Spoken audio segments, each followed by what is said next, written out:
start negative. We go all the bad things first because that's what this pod is about.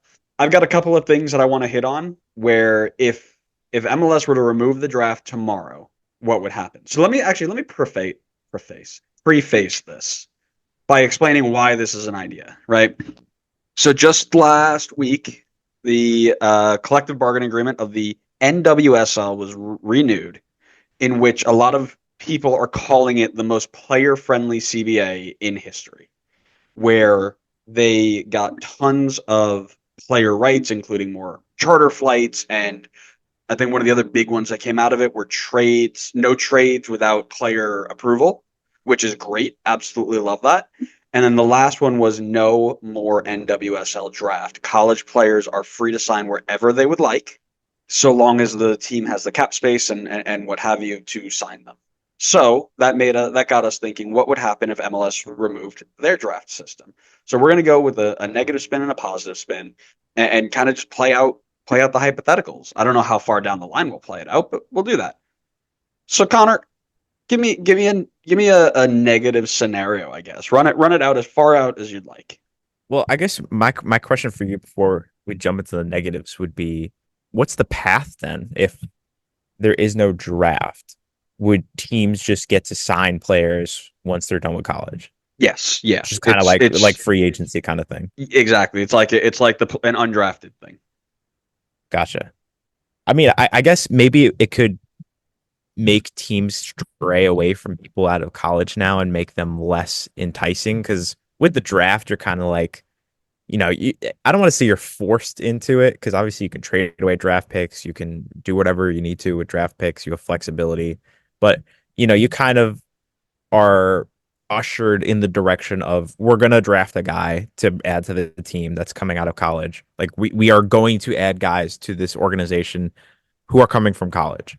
Whereas if you take away the draft, it's like, okay, we don't have to. Like there's nothing really, it's not like we're gonna waste a draft pick if we don't go sign somebody out of college. So maybe it kind of takes incentives away from teams to look for guys that go to college versus just people who are coming through your academy since like age 14, who you've been training in your program and getting ready for your system. I think they're going to favor those guys over the guys that are coming from college. So I think there's a chance that guys could have some, there could be less people coming through from the college system. And I definitely think that's a negative because there's been a number of guys who have come through and been very successful from the college system. I mean, there's guys like Kamal Miller, there's guys like DeJuan Jones, Tajon Buchanan, Dane St. Clair. Like, there's a number of guys who you can go through the list and rattle off a bunch of names of guys who have come through the draft and done very well.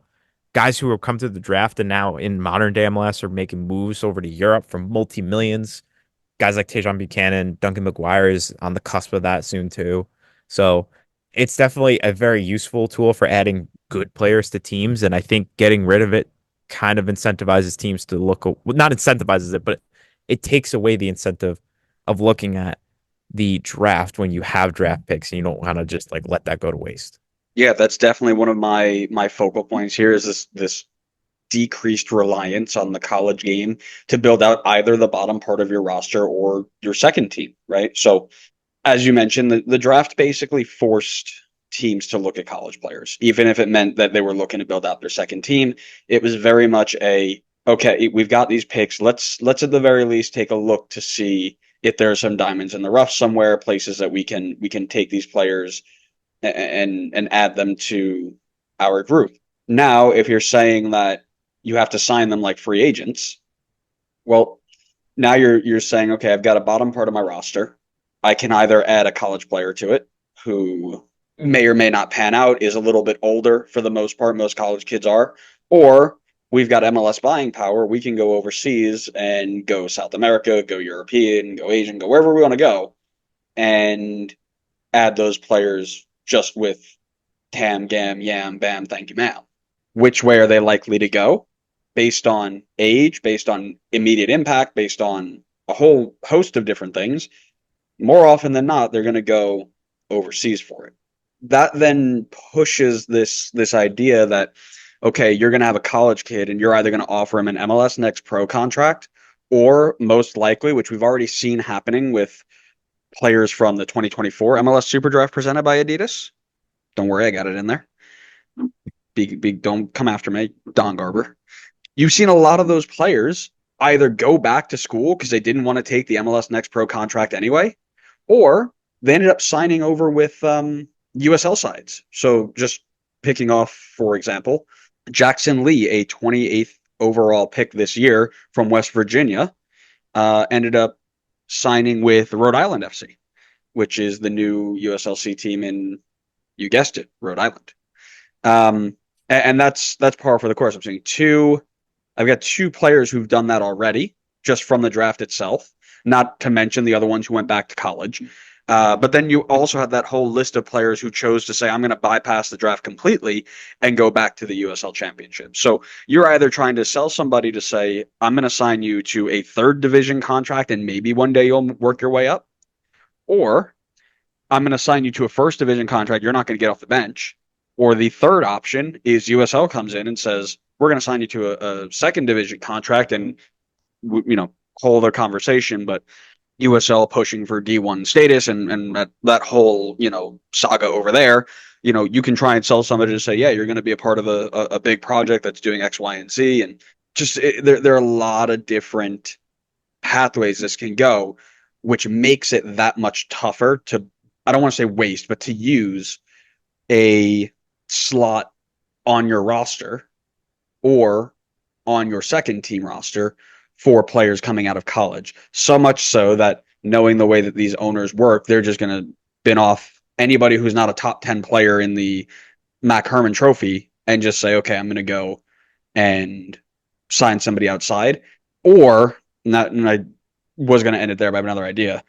It could mean that any player that they had in their academy system that chose to go college over like the academy pathway, it means that those players are really the only ones on their list, and they just end up taking them from there, which honestly wouldn't be the worst of the four options there. But I think with the difficulty that it would cause with so many different ways to get these players involved, that a lot of these owners would just say, "Ah, screw it. If you're not the best of the best, or you're not one of our own academy kids, we're not even going to bother looking," which is a problem when you've got people rightfully so saying, oh, too many people go through the cracks, right? Too many players, we aren't looking far wide enough, right? Well, the one outlet we had to look at players that were not just strictly academy kids may, if it goes away, now we've lost really the desire to go look at that area, and that's not great. Yeah, I think one other negative I wanted to tack onto this is not necessarily just from an MLS perspective, but just from the player's perspective. I feel like, again, it's incentivizing them to stray away from the college program. If you're a younger guy, like coming out of high school, you have the option to go play in the FC Dallas Academy, or you can go play for one of the teams in college. And I think if they got rid of the draft, you don't have this direct pipeline through college to get into the league. I think there's way less incentive to go to college then versus going into the academy, where you do then have a direct pipeline into the league. You could just grow through the team and get your chance with the team to get into the league, or even just like get more familiarity with people around the league just by playing through youth academies and MLS Next Pro and all that stuff. Versus I can go to college, which is a very good thing for them to do, get a degree, because you never know what could happen with your career, and have this like insurance in case something, God forbid, did go wrong and your career ended abruptly.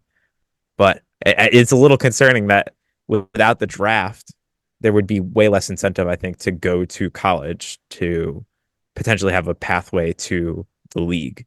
And I think that could have maybe some more long-term effects of guys who bet on themselves and went to academies and skipped out on college and got a couple of bad injuries. Their career didn't take off, and now they're stuck with no degree and no soccer career, and really hurting themselves in the long term. Yeah, I know that feeling firsthand. I was on my way, and pop goes the shoulder, and I was stuck being a scientist. I mean, what a life. How Unbelievable. miserable. I know, it's terrible. In this hypothetical scenario where the teams end up just saying, screw off the draft, agree with you completely there in the fact that now you're making people make these decisions. But with the way that it would go, where they get to sign players, if they're good enough, college doesn't necessarily force them out. But even at this point, we're still seeing the majority of talent come through homegrown signings versus college draft again, right? It used to be all draft, and then we put the academy in. It was heavy draft, some academy, and now we're kind of flipping. So I think we've been leading towards that way anyway. But that doesn't, like we said, that doesn't mean that we haven't seen success come out of the draft. You listed a whole bunch before, right? It's And one name, definitely. Oh, God. I sorry, I was gonna say one name I absolutely missed, and should have been a much bigger talking point for us in this discussion is Moist Bombito. Perfect. He literally Right. in his last draft, and then just went for like 7 million overseas. Yeah, I think it was two drafts ago, but your sentiment still stands, right? We talk about pay to play being really tough, right? And MLS is full of free academies now, and it's very, very good. But some people, the overseas players, considerably, right? Moist Bombito being Canadian, if they come over here, they're still getting, free ride. A lot of them likely getting free rides to play college soccer if they're that good.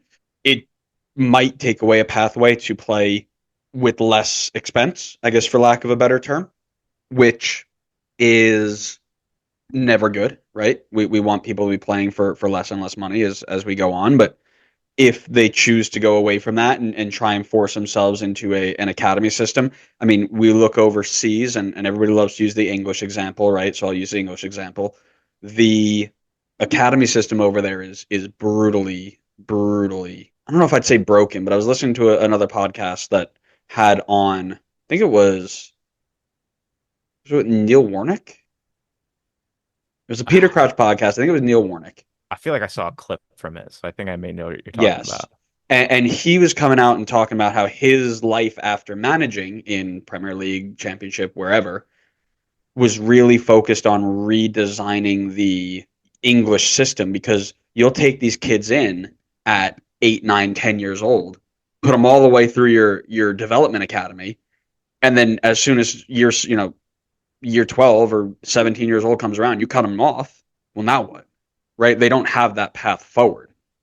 So you take a really big risk, and then they're scrambling to look to play in America and things like that, where things like that. And I don't have all the details there, so that's the only reason I'm not like laying it all out there. It's kind of his project, so I'd love to see where it goes. But even if you go through this whole thing of being, you know, been off the draft completely and go only through academies and whatever, it's still a huge risk to a lot of players. The risk just moves around where it goes, and that risk increases if you don't have that. I've always seen college soccer, especially in the Division 1 level, as a fail-safe, a basket, if you will, to catch the players that fall through. Right? Not all of them got caught for sure, but enough of them do where it prevents everybody who doesn't make it out of the academy from falling through. I'm not sure that if we got rid of the draft that we would instantly see a better uptick in talent recruitment, through our academies or what have you. So I don't think it's a from a team standpoint, I don't think it's a instant win because now you have to focus only on your academy, right? Yeah, that might be a tough thing to kind of measure too, because I feel like academies are just getting better every year, regardless. Oh, Just sure. because I think the sport's getting better. There's more investment in the academies. There's, stuff like MLS Next Pro, just more opportunities to, build guys up through the academy versus like, and I think it's grown year over year. So I think even if you took out the draft, it's kind of hard to measure how much it could potentially improve an academy because I think academies are just improving in general anyway. I mean, unless they just like skyrocketed and all of a sudden academies were just, blasting out $20 million European signings all of a sudden as soon as the draft went away. But I think that's very highly unlikely to happen. Yeah, yeah, no doubt. I think that's totally fair. I think the other kind of big red flag that I think we all expect and are knowing is this idea that you lose out on the parity aspect, right? The whole reason that American sports work the way they do is that when you aren't good, you get first dibs at the good players to make yourself good, unless you're the Jets, and even that doesn't help you, except for this year, Aaron Yeah, sure. Rodgers. We're back, baby. Right. If you're saying, okay, I'm going to be a top 10 guy and I want to live on the West Coast, and you get two teams that approach you, and it's LAFC who are playing for League Cup title today. They're in the hunt for the Shield, and they're likely, they've been to back-to-back MLS Cups with talent all over the place that continues to get sold for massive money. Kike Oliveira out for $8 million now. So, or you're going to go to San Jose, who are about to concede the most goals in the history of the league for one And they kept season. a clean sheet last night. I know Put how some mental, respect on the San Jose bro. name. Ridiculous that team. First of all, seeing my prediction saying "ha, no thanks," and then turning around and saying, "Yeah, guess what? We're also going to ruin your bold prediction too." Bombs. But they come around and say, "Hey, yeah, so we sold Cade Cowell for $4 million, and we had Chris Wondolowski play for us once, and we were good in 2012, and we made the playoffs in 2018, Yeah, we have Jackson Ewell. and we got Jackson Ewell playing center back. Like, which one are you going to go to? Obviously, even if it means that you're rolling through the academy system, you're going to go on the team that's doing well, right? So, and that's 95% of people would do that, right? So clearly, that means you would have teams that would miss out on some of the best talent, specifically the lower level teams. The gap that exists between them already widens and stays wide, and there may be a possibility to turn into more of a European style super teams versus the rest sort of setup, which I don't think many of us who actually support the league would like to see. I'd like to hear your thoughts. Yeah, here's what I'd have to say on that. I think in a lot of other American sports that holds a lot of weight. Like if you got rid of the draft, that's a huge deal. I think it absolutely shifts in the direction that you're talking about of super teams in big market areas, just kind of collecting all the best players. And I understand there's a salary cap in a lot of leagues, so there's kind of like actually I think it might only is it just the NBA that has a salary cap? It might be. And no, Are, they all have salary caps. They're just does I softer, don't know if or they're MLB just has a salary cap the they're way the just Yankees do signing they're players. just softer or harder than others. Some are salary caps with an extra salary cap on top. Some of them are hard Yeah. caps. You got things like that. Okay. Okay. But I think regardless, I look at baseball for example, right, where it has a very soft salary cap. At least that's what it feels like. And what are the teams that are good every single year because they stockpile a very high payroll? It's the Yankees and the Dodgers. It's LA and it's New York. That's kind of the direction I would see going.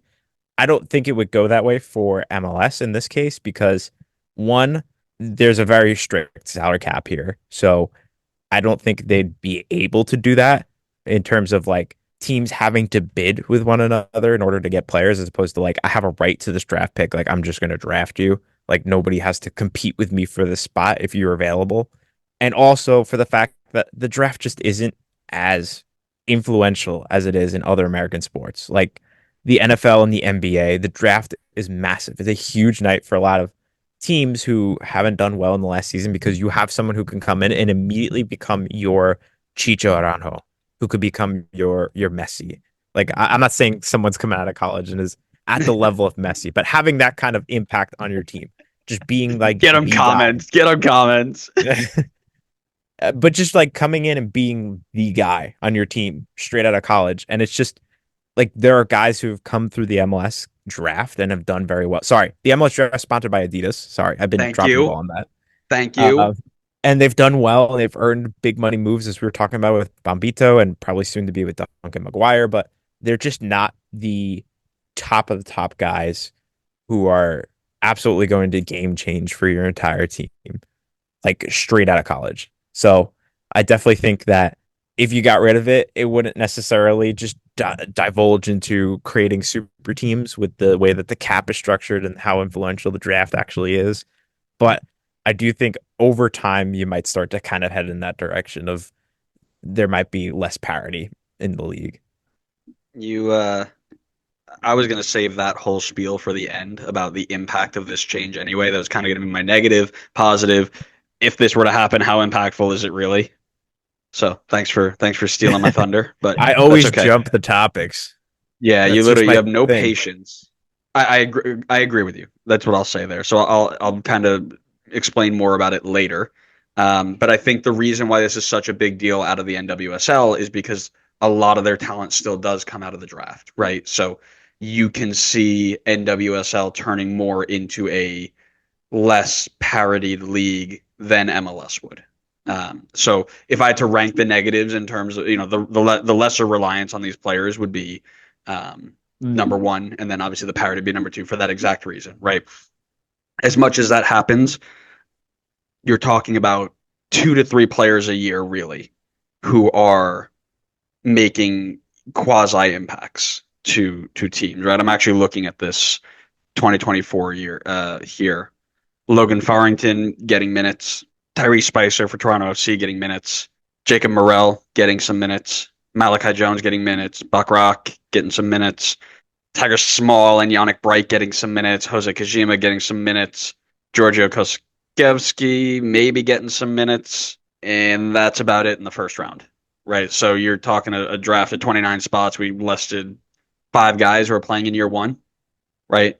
You it's not as impactful as you just mentioned to this league as it is to other leagues. So definitely agree with you there.